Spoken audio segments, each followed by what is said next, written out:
Hello everyone, welcome back to my YouTube channel. जैसे कि title में आप लोगों ने पढ़ लिया होगा, तो आज स्टोरी टाइम करते हैं कि मुझे थप्पड़ कैसे पड़ा, पहली और आखिरी बार ज़िंदगी में वो किससे पड़ा। तो ये बात है जब मैं 7वीं या 8वीं क्लास में थी और हमारा मैथ का पेपर था। और हमारी एक टीचर हुआ करती थी, मिस सामिया। तो मैं शुरू से ही मतलब इंट्रोवर्ट टाइप थी, ज़्यादा इंटरेक्टिव नहीं थी, लेकिन वो नर्ड भी थी साथ, इंट्रोवर्ट और प्लस नर्ड, मतलब डेडली कॉम्बिनेशन। मतलब मेरी हमेशा से मतलब फर्स्ट या सेकंड पोजीशन रही है। लेकिन मैं ज़्यादा इंटरेक्टिव नहीं थी टीचर से। जैसे कुछ बच्चे होते हैं ना, आगे पीछे टीचर्स के घूमते हैं, चमचागिरी वगैरह करते हैं, वैसे ऐसी नहीं थी। मैं वो साइलेंट बच्चा थी जिसको हार्डली कोई लोग, कुछ कुछ लोग जानते होंगे। हमारे क्लास में एक दूसरी लड़की थी जिसके साथ मतलब मेरा ना ऐसे साइलेंट कंपटीशन वगैरह चलता था। मतलब कभी वो फर्स्ट लेती थी और कभी मैं फर्स्ट लेती थी, कभी वो सेकंड लेती थी और कभी मैं सेकंड लेती थी। तो मतलब हम लोग जो है ना, मतलब एक दूसरे की मतलब कॉपी नहीं, मतलब हमेशा अगेंस्ट चीज़ें करते थे। मतलब अगर मैं देखती थी कि मैंने अगर उसने ब्लू पेन से अगर पेपर कर रही है ब्लू और रेड से, तो मैं ब्लैक और ग्रीन से करूँगी। फिर मैं देखती थी अगर वो ग्रीन और ब्लैक यूज़ कर रही है, तो मैं ब्लू और ग्रीन यूज़ करूँगी, मतलब थोड़ा डिफरेंट करूँगी उससे। और उसका भी यही सीन था, वो भी 4-5 पेन लेके आती थी एग्ज़ाम से। मैं वो मुझे देखती रहती थी कि वो कौन से पेन यूज़ कर रही है, वो क्या कर रही है। तो उसकी पूरे पेपर में मेरी मुझ पे नज़र होती थी और मेरी नज़र उस पे होती थी। आते हैं स्टोरी की तरफ। तो हमारा मैथ का पेपर था और मुझे सारा अच्छा आ रहा था, मैंने सारा किया, ड्राइंग वगैरह, ट्रायंगल्स, फिगर्स वगैरह बनाई। और लास्ट में जब मतलब पेपर छीनने की बारी आती है, तो मेरा कंप्लीट हो गया था। तो मैं वेट करती रही कि मिस मेरी सीट पे आएगी। मिस ने क्या किया, मिस सामिया ने मेरे आगे से भी सारे बच्चों से लिए लिए और मेरे पीछे भी सारे बच्चों से कॉपियाँ ले ली और मुझे छोड़ दिया। तो पता नहीं क्यों, मैंने कहा मुझे मिस कॉपी नहीं दे रही।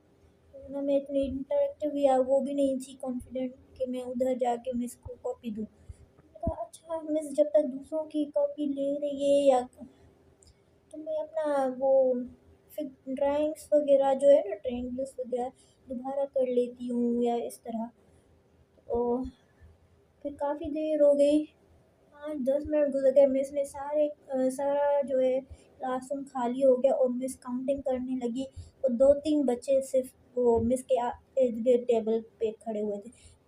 तो मैं अपनी सीट पे ही बैठी रही। मतलब मैं सोच रही थी कि मिस का काम है कि आके मुझसे कॉपी लेना।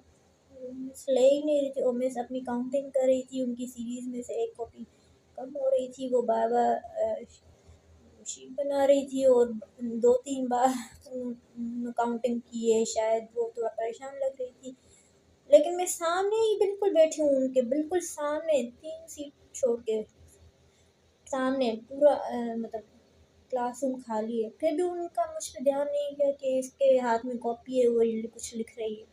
ये कैसे हो सकता है। मिस फिर वो ना बार बार ऐसे, फिर कुछ लड़कियां मिस के टेबल के पास खड़ी हुई थी। फिर ना मैं जब 10-15 मिनट गुजर गए, तो फिर मैंने हिम्मत करके कॉपी लेके मैं मिस के टेबल के पास खड़ी हो गई।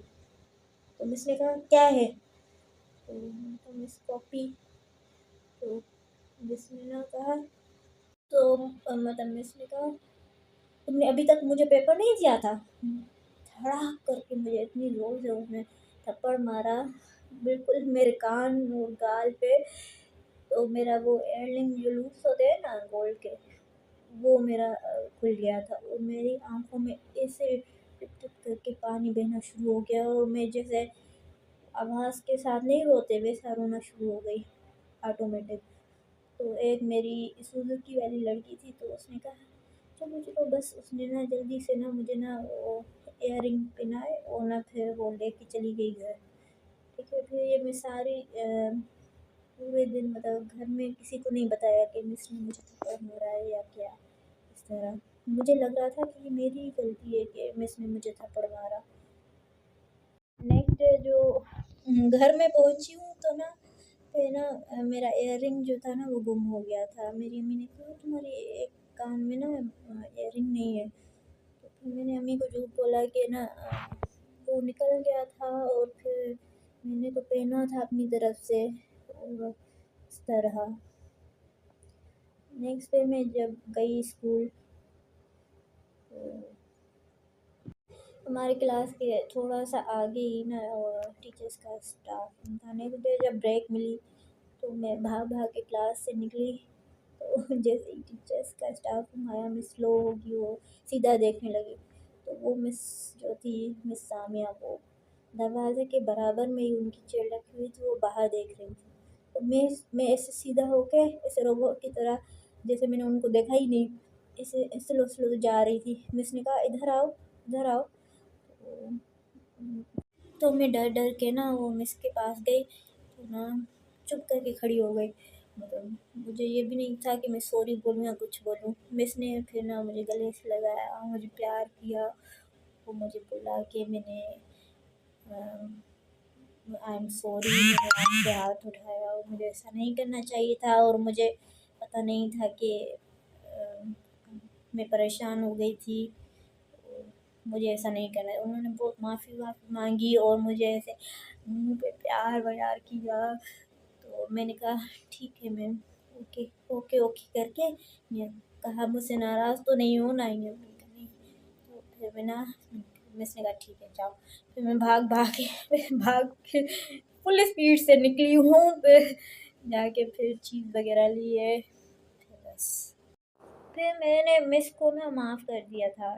जब उन्होंने मुझसे माफ़ी मांगी और मुझे प्यार किया, उनको रियलाइज़ हो गया कि उनकी गलती थी, तो फिर मैंने मिस को माफ़ कर दिया था दिल से। मतलब मैंने कोई ग्रज नहीं रखा। लेकिन ये है कि ये बात मुझे आज तक नहीं भूली।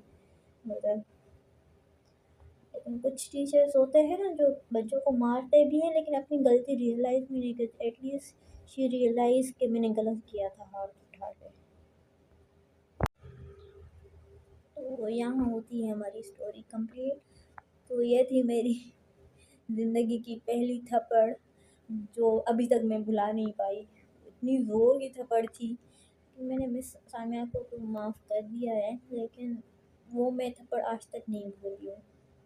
और मुझे लगता है कि ना, बच्चे की कितनी भी गलती हो, कितनी भी बड़ी गलती हो, चाहे वो चीटिंग ही करता हुआ क्यों ना पकड़ा जाए, किसी को मतलब फिज़िकली आप किसी को असॉल्ट नहीं कर सकते, क्योंकि फिर वो सारी ज़िंदगी उनके ज़हन में रहता है। आज मैं इतनी बड़ी हो गई हूँ, मतलब पता नहीं कितने साल गुज़र गए, 20 साल से ज़्यादा गुज़र गए हैं, लेकिन अभी तक मुझे वो थप्पड़ याद है।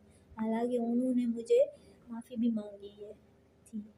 Okay, see you next time with another video.